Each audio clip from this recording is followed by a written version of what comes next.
Hello फिल्मी peoples, आपका स्वागत है फिल्मी चिट्ठी के दुनिया में। तो आज मैं एक्सप्लेन करने वाली हूँ यस गॉड यस मूवी का। मूवी की स्टार्टिंग होती है एलिस नाम की लड़की से, जो कि एक स्टूडेंट होती है।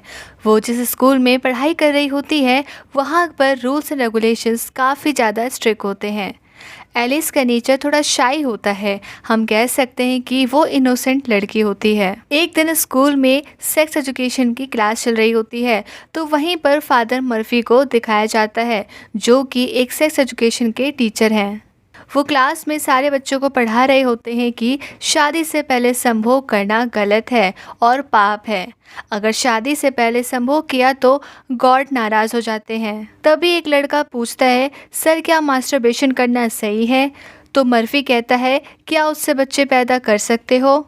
तो एक लड़की जवाब देती है और कहती है, नहीं सर। टीचर मर्फी फिर से ज्ञान देता है और कहता है, अगर तुमने शादी से पहले संभोग किया या खुद को प्लेजर देने की कोशिश की तो गॉड तुम्हें कभी भी माफ़ नहीं करेंगे और वो तुम्हें सज़ा देंगे।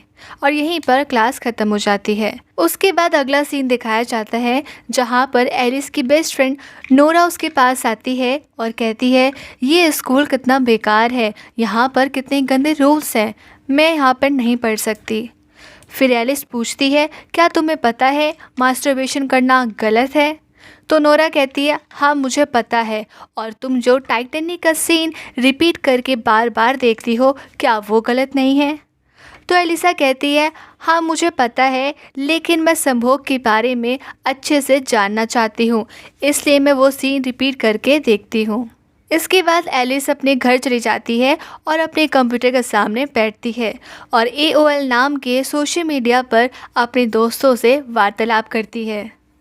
तभी उसके पास एक अनजान मैसेज आता है, जिसमें लिखा होता है, मैंने तुम्हें चैट रूम में देखा था और मैंने अपनी वाइफ की फ़ोटो तुम्हें भेजी है, अगर तुम्हें पसंद आए तो मुझे बताना, मैं तुम्हें और भेजूँगा। और जब एलिस वो फ़ोटो ओपन करती है तो देखती है उसमें न्यूड्स होते हैं और वो तुरंत बंद कर देती है, लेकिन वो वहाँ पर पिघल जाती है और उसके बाद फ़ोटो को दोबारा ओपन करके देखने लगती है। और फिर उस लड़के और एलिस के बीच में बातें शुरू हो जाती है। वो लड़का एलिस से पूछता है कि तुम्हारा एज, सेक्स और लोकेशन क्या है? तो एलिस बताती है, मैं 22 साल की एक लड़की हूँ। फिर वो लड़का उससे उसकी फ़ोटो भी मांगता है, लेकिन एलिस अपनी फ़ोटो नहीं भेजते हुए वो अपने दोस्त की फ़ोटो भेज देती है। फिर संभोग की चैट की शुरुआत हो जाती है। वैसे तो एलिस इनोसेंट होती है, लेकिन संभोग करने का मन किसका नहीं करता, तो वो बातें करने लगती है, भले ही उसे ज़्यादा कुछ समझ नहीं आ रहा हो। लड़का फिर से एक फ़ोटो भेजता है और एलिस से पूछता है, क्या तुमने खुद को कभी छुआ है? फिर एलिस धीरे धीरे अपना हाथ स्कर्ट में डालती है। प्लेजर लेने का आनंद लेने ही वाली होती है कि नीचे से मम्मी की आवाज़ आ जाती है और एलिस डर जाती है और उसके बाद वो कंप्यूटर बंद करके नीचे चली जाती है। फिर अगले दिन का सीन आता है, जहाँ पर एलिस और लोरा साथ में लंच कर रहे होते हैं। तभी वहाँ पर एक लड़की आती है और कहती है, लास्ट वीक पार्टी में एलिस ने वेट को सैलेड टोस्ट किया था और ये बात पूरे स्कूल में फैल चुकी है। तो लोरा एलिस से पूछती है, क्या तुमने सच में ही किया था?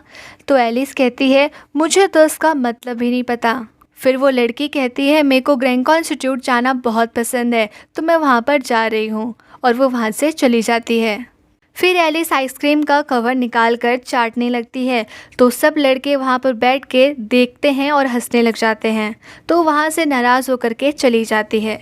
आगे एलिस फादर मर्फी के पास जाती है और गॉड से माफ़ी मांगती है, क्योंकि उसने जो अपने आप को उसने छुआ था, उस चीज़ का गिल्ट उसे अब तक था। इसके बाद सारे स्कूल के बच्चे एक ट्रिप पर जाते हैं, जहाँ पर लोरा एलिस से कहती है, वो देखो क्रिश कितना हॉट लग रहा है, और एलिस भी उसे देखने लगती है और उसे कुछ कुछ होने लग जाता है। इसके बाद सब अपने अपने रूम में चले जाते हैं और नीना नाम की लड़की एलिस के पास आती है और कहती है, यहाँ के रूल्स के मुताबिक तुम्हें अपना वॉच और मोबाइल फ़ोन सबमिट करना होगा।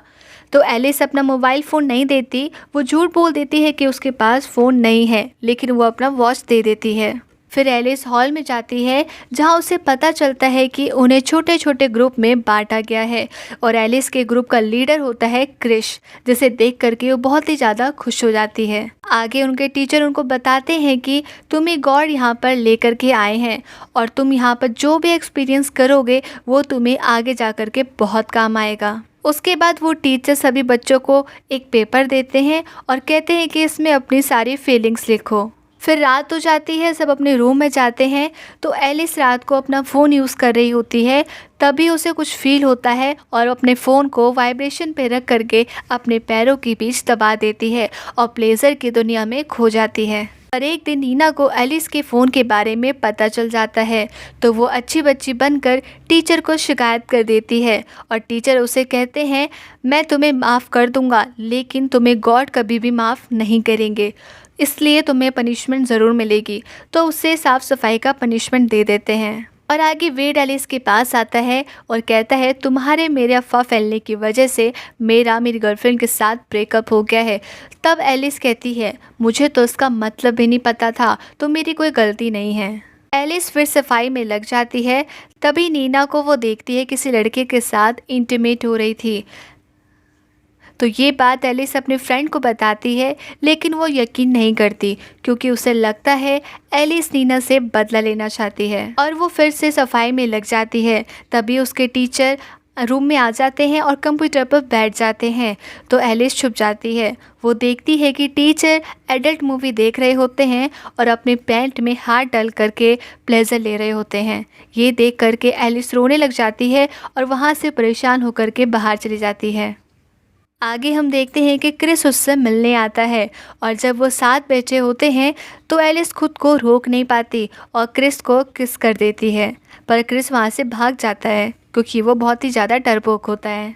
एलिस बहुत ज़्यादा परेशान हो जाती है तो वो डिसाइड करती है कि वो बार में जा कर के अपना मुंह ठीक करेगी। तो वहाँ पर एक लड़की से मिलती है और वो लड़की उससे कहती है कि मैं जब भी कोई काम करने जाती हूँ तो गॉड के डर से मैं वो काम नहीं कर पाती और इसलिए मैं इन सब चीज़ों को नहीं मानती। तो ये बातें सुन करके एलिस को बहुत ज़्यादा अच्छा लगता है और वो समझ जाती है कि संभोग करना गलत नहीं है। फिर वो अपनी टीचर मर्फी के पास जाती है और कहती है कि मुझे सब पता है कि आप एडल्ट मूवी देखते हैं और ख़ुद को प्लेजर देते हैं, ये करते हुए मैंने आपको देखा भी था। तो मर्फी के चेहरे का रंग उड़ जाता है और एलिस समझ जाती है कि ये सिस्टम ही गलत है, बस यहाँ के ये लोग बच्चों को डरा करके रखना चाहते हैं। फिर एलिस अपनी रूम में जाती है, टीवी ऑन करके सोफे पर बैठ जाती है और एडल्ट मूवी लगा देती है।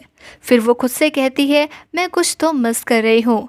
तो वो अपना हाथ धीरे धीरे से अपने स्कर्ट के नीचे लेकर के जाती है और ख़ुद को प्लेजर फील देने लगती है। लेकिन उसे ज़्यादा प्लेजर चाहिए था तो बगल में रखे वाइब्रेटर पर उसकी नज़र पड़ती है और वाइब्रेटर को उठा करके वो अपने स्कर्ट में डाल लेती है और प्लेजर की दुनिया में खो जाती है और यहीं पे मूवी का दी एंड हो जाता है। तो दोस्तों इस मूवी में ज़्यादा कुछ नहीं था, बस ये बताया गया है कि खुद को प्लेजर देना या शादी से पहले संभोग करना कोई गुनाह नहीं है। ऐसा कहीं भी नहीं लिखा हुआ है कि शादी के बाद ही संभोग कर सकते हैं और संभोग केवल बच्चे पैदा करने के लिए ही किया जाता है। और जैसा कि हमने एलिस के साथ देखा था, उसके अंदर वहम था कि ये सब चीज़ें करना गलत है, तो वो हर टाइम खौफ में रहती थी, डर में रहती थी कि भगवान जी उसे पनिशमेंट देंगे अगर उसने खुद के साथ कोई भी प्लेजर देने की कोशिश की। तो फिल्मी पीपल्स, आपको ये मूवी कैसी लगी ज़रूर बताना और आपको क्या लगता है शादी से पहले संभोग करना सही है या नहीं, ये भी आप हमें ज़रूर बताएं और मेरा एक्सप्लेनेशन कैसा लगा ये भी बताएं ताकि मैं आगे और अच्छा वीडियो बना सकूं। तो तब तक के लिए टाटा, बाय बाय, नमस्ते और हाँ, चैनल को सब्सक्राइब और बेल आइकन को दबाना ना भूलें।